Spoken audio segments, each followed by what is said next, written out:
Hi అండి. నమస్తే. Welcome to అమ్మాయి లోకం. అందరూ ఎలా ఉన్నారు? నేనైతే చాలా బాగున్నాను. మీరందరూ కూడా బాగుండాలని మనస్ఫూర్తిగా కోరుకుంటున్నాను. ఇవాళ మన రెసిపీ వచ్చేసి అటుకులు, బంగాళదుంపతో చాలా క్విక్‌గా అయిపోయే ఒక మంచి స్నాక్ రెసిపీ. ఎలా చేయాలో చూద్దాం. స్కిప్ చేయకుండా చూడండి. ముందుగా మిక్సింగ్ బౌల్‌లో వచ్చి 2 బంగాళదుంపలు ఉడకబెట్టుకొని తీసుకున్నాము. తర్వాత 3 టేబుల్ స్పూన్‌ల దాకా పచ్చి బఠానీలు కూడా ఉడకబెట్టుకున్నామండి. ఈ రెండింటిని మిక్సింగ్ బౌల్‌లో వేసి మంచిగా మ్యాష్ చేసుకుందాము. బంగాళదుంపలొచ్చి మీడియం సైజులో ఉన్న 2 బంగాళదుంపలు తీసుకున్నామండి. పచ్చి బఠానీలొచ్చి మరీ మెత్తగా మ్యాష్ చేసుకోకుండా బంగాళదుంప మాత్రం మెత్తగా మ్యాష్ చేసుకుంటే సరిపోతుంది. 2 టేబుల్ స్పూన్లు సన్నగా తరిగిన క్యాప్సికమ్ ముక్కలు, ఒక చిన్న సైజ్ క్యారెట్‌ని తురిమి తీసుకున్నామండి. దాన్ని కూడా వేసేసుకుందాం. ఒక టీ స్పూన్ సన్నగా తరిగిన అల్లం ముక్కలు, 2 పచ్చిమిర్చి సన్నగా తరిగి తీసుకున్నామండి. కొంచెం కరివేపాకు, ఒక పెద్ద ఉల్లిపాయని సన్నగా తరిగి పెట్టుకున్నాం. దాన్ని కూడా వేసేసుకుందాము. ఇప్పుడు దీన్ని ఇలా పక్కన పెట్టుకుందామండి. మిక్సీ జార్‌లో వచ్చి ఒక కప్పు అటుకులు తీసుకున్నాము. ఇవి మీడియంగా ఉన్న అటుకులండి.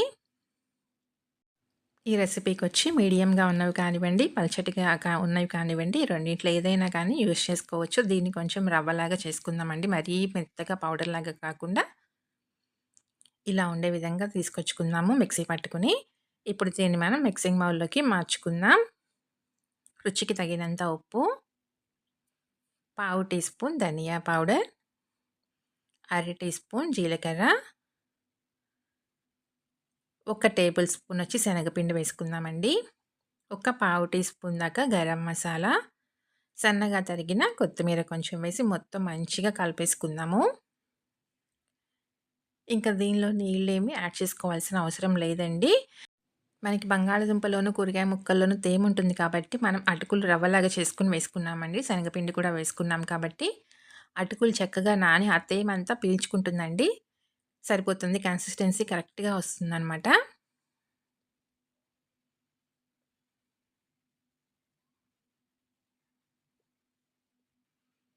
చూసారు కదా! కరెక్ట్‌గా ఉంది. ఇప్పుడు దీన్నొచ్చేసి మనం చిన్న చిన్న బాల్స్ లాగా కానివ్వండి, మీకు నచ్చిన షేప్‌లో చేసుకోవచ్చు. ఈరోజు నేను దీన్ని సిలిండ్రికల్ షేప్‌లో చేస్తున్నాననమాట. అదేనండి. చాలా క్విక్‌గా అయిపోతుంది. చాలా టేస్టీగా ఉంటుందనమాట. హాలిడేస్‌లో పిల్లలు ఇంట్లో ఉన్నప్పుడు క్విక్‌గా అయిపోయే ఒక మంచి స్నాక్ రెసిపీ టొమాటో సాస్‌తో చాలా బావుంటుందండి. అన్నీ ఇలానే రెడీ చేసుకొని పక్కన పెట్టుకుందాము. టీ టైమ్‌లోకి ఈవినింగ్ ఒక మంచి స్నాక్ రెసిపీ. పిల్లల నుంచి పెద్దవాళ్ళ దాకా అందరికీ నచ్చుతుందండి. దీనిలో టైం అంతా మనకి బంగాళదుంప ఉడకపెట్టుకోవడమే అనమాట. అది కనుక ఉడకపెట్టుకొని పక్కన పెట్టుకున్నామని అనుకోండి 5 మినిట్స్‌లో అయిపోతుంది చేసుకోవటం. పైన కొంచెం నువ్వుల్ని స్ప్రింకిల్ చేసుకుందాము. చూడటానికి బావుంటుంది. తినేటప్పుడు కూడా మనకి మంచి క్రంచీగా ఉంటాయనమాట. నువ్వులు వేసుకున్న తర్వాత ఇలా రోల్ చేసుకుందామండి. నువ్వులు చక్కగా అతుక్కుంటాయి. అంతేనండి. ఇలా పక్కన పెట్టేసుకుందాము. ఇలాగ కడాయిలో నూనె పెట్టుకుందాం. నూనె వేడెక్కిన తర్వాత స్టవ్ వచ్చేసి మీడియం ఫ్లేమ్‌లోకి మార్చుకుందామండి. పట్టినన్ని వేసుకొని చక్కగా 2 పక్కల ఎర్రగా కాలనిచ్చి తీసుకుందాము.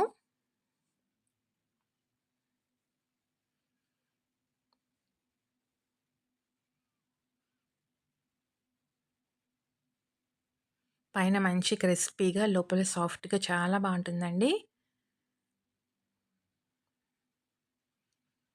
మనం అటుకులు రవ్వలాగా చేసుకొని వేసుకున్నాం కాబట్టి లోపల మంచి టెక్స్చర్‌తో రవ్వ రవ్వగా చాలా, చాలా అంటే చాలా కమ్మగా ఉంటాయన్నమాట.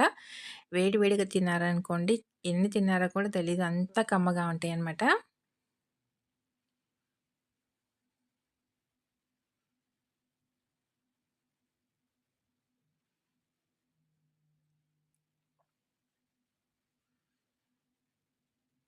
అంతేనండి. చక్కగా వేగిపోయినాయి. మంచి క్రిస్పీగా తీసేసుకుందాము. అన్నీ ఇలానే రెడీ చేసుకొని తీసుకుందామండి.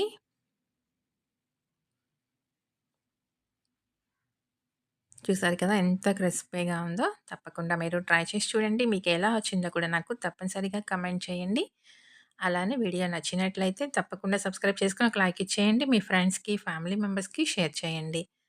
పైన మంచి క్రిస్పీగా, లోపల సాఫ్ట్‌గా చాలా అంటే చాలా బావుంది. తప్పకుండా ట్రై చేసి చూడండి.